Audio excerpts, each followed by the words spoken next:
জিকির ওইভাবে করো যেভাবে আল্লাহ শিখিয়েছেন। আল্লাহ কিভাবে শিখিয়েছেন? ওয়াজকুরু রাব্বাকুম ফি নাফসিক। দেখেন জিকির করার পদ্ধতি কোরআন থেকে শোনেন। মনে মনে করো, তাদাররুআন সবিনয়ে করো, খিফাতান ভীত বিহবল চিত্তে করো, দুনাল জাহরি মিনাল কওল অনুচ্চ স্বরে, বেশি আওয়াজ করে লাফালাফি করো না।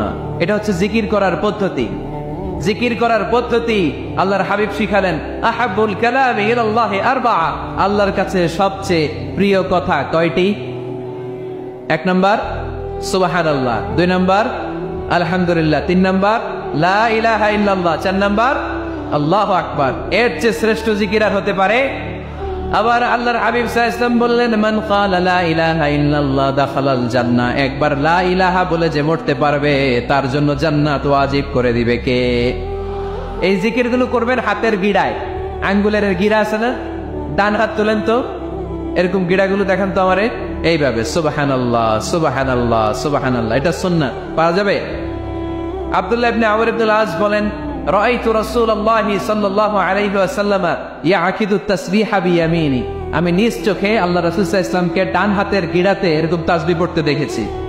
সুবহানাল্লাহ পড়েন, নীরবে নিঃশব্দে জিকির করবেন। হ্যাঁ, এটা ঠিক। তালিমের জন্য একটু আওয়াজ করে প্রয়োজনে মাঝে মাঝে জিকির করা যায়, যেমন এইভাবে পড়েন, সুবহানাল্লাহ আলহামদুলিল্লাহ লা ইলাহা ইল্লাল্লাহ সুবহানাল্লাহ লা ইলাহা ইল্লাল্লাহ মুহাম্মাদুর রাসূলুল্লাহ সাল্লাল্লাহু আলাইহি ওয়াসাল্লাম। এই যে আপনাদেরকে এখন আমি তালিম দিলাম, এই তালিমের উদ্দেশ্যে সুন্দরভাবে অল্প আওয়াজে জিকির করা যায়, কিন্তু চিৎকার চেঁচামেচি করে, আমার দিকে তাকান, এদিকে তাকান, চিৎকার চেঁচামেচি করে লাফালাফি করে জিকির করা যাবে? জিকির করতে করতে প্যান্ডেলের বাঁশের মাথায় ওঠা যাবে? যিনি জিকির পরিচালনা করতেছেন ওনার ঘাড়ে ওঠা যাবে? যাবে? আল্লাহর হাবিব সাল্লাল্লাহু আলাইহি ওয়াসাল্লাম জিকির করতেছেন, আবু বকর ওমর ফারুক বসা, আবু বকর রাদিয়াল্লাহু আনহু জিকির করতে করতে আল্লাহ রাসূলের ঘাড়ে। হাদিসে আছে না এগুলা? কথা কয় না। আল্লাহর হাবিব সাল্লাল্লাহু আলাইহি ওয়াসাল্লাম তাসবিহ পড়তেছেন, ওমর ফারুক জিকির করতে করতে এশকের ঠেলায় আল্লাহর নবীর কান্দে। গোটা বিশ্বের কোন হাদিসের কিতাবে এই পন্থায় জিকির দেখানো যাবে? কোরআনের কথা শুনেন, ফাযকুরুল্লাহা কামা আল্লামাকুম, ওইভাবে আল্লাহর জিকির করো যেমন করে আল্লাহ তোমাদের শিখিয়েছেন।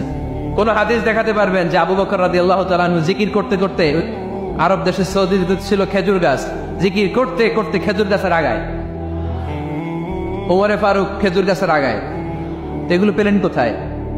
কেন এগুলো করেন?